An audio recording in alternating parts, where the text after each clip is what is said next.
বন্ধুরা, পরশুরাম সিরিয়ালের আজকের রিভিউ। কর্ণ চ্যাটার্জি নন্দিনীকে বলে পরশুরাম কিছু করতে পারবে না। আয়ুষীকে বলে শিবপ্রসাদের বোন শিবানী, সব সাজানো একটা নাটক। এদিকে পরশুরামের কাছে ফোন করে বলে, আমি মানুষটা কিন্তু তুমি চেনো না, বিজিত আয়ুষীর বিয়ের মাঝখানে তুমি আসবে না।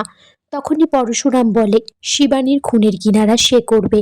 তখন একজন কুঠারি হাতে পরশুরামকে মারতে আসে। পরশুরাম তাকে মেরে বলে বলরাম আর মায়ার হাতে তুলে দেয়।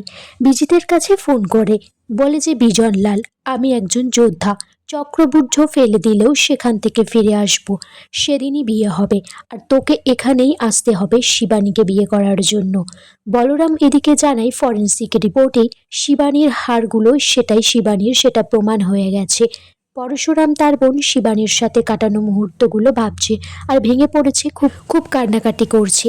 এদিকে কর্ণ চ্যাটার্জির সামনে নন্দিনী বলে শিবানীর সাথে 10 বছর আগে বিজিতের বিয়ে হয়েছিল, তারপর শিবানী অন্য পুরুষের সাথে পালিয়ে যায়, অন্য কোনো ছেলের সাথে সে পালিয়ে যায়।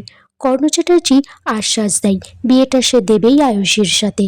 পরশুরাম এদিকে শিবানীর সাথে কাটানো মুহূর্তগুলো ভাবছে, কি ঘটেছিল।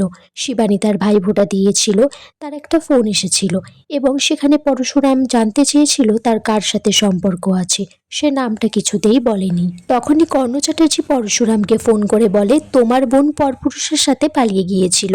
পরশুরাম বলে যে মুখ সামলে কথা বলতে, আমার বোন মৃত আর তার হাড়গুলো এখানকার পুকুরে পাওয়া গিয়েছে, একটা ফরেন্সিক রিপোর্টে আমি সত্যিটা জানতে পেরেছি। পরশুরাম তখন বলরামকে বলে যে হাড়গুলো নিয়ে আসার জন্য, সেগুলো জ্বালিয়ে তার অস্থিটা বিসর্জন দিয়ে সে তার বোনের সৎকার্য করবে। তটিনীকে ফোন করে বলে যে ফরেন্সিক রিপোর্ট এসেছে আর কনফার্ম হয়েছে যে এই হাড়গুলো শিবানীরই হাড় আছে। তটিনী তখন পরশুরামকে কান্নাকাটি করতে বারণ করে, তখন বলে যে আমি কি আসবো।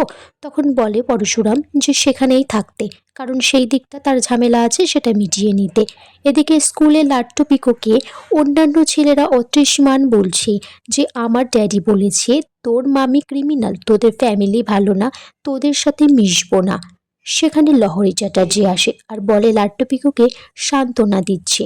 কর্ণ চ্যাটার্জিকে ফোন করেছে, বলছে তোমার এই নোংরা খেলাগুলো বন্ধ করো, একদিন উপরওয়ালাই তোমায় পানিশমেন্ট দেবে। বন্ধুরা, আগামী পর্বে দেখা যায় লাট্টু পিকু একটা বিল পেয়েছে, সেখানে লেখা আছে 26শে মার্চ একটা টিফিন বক্স কেনা হয়েছে, সে তার তটিনীকে ফোন করে জানায়।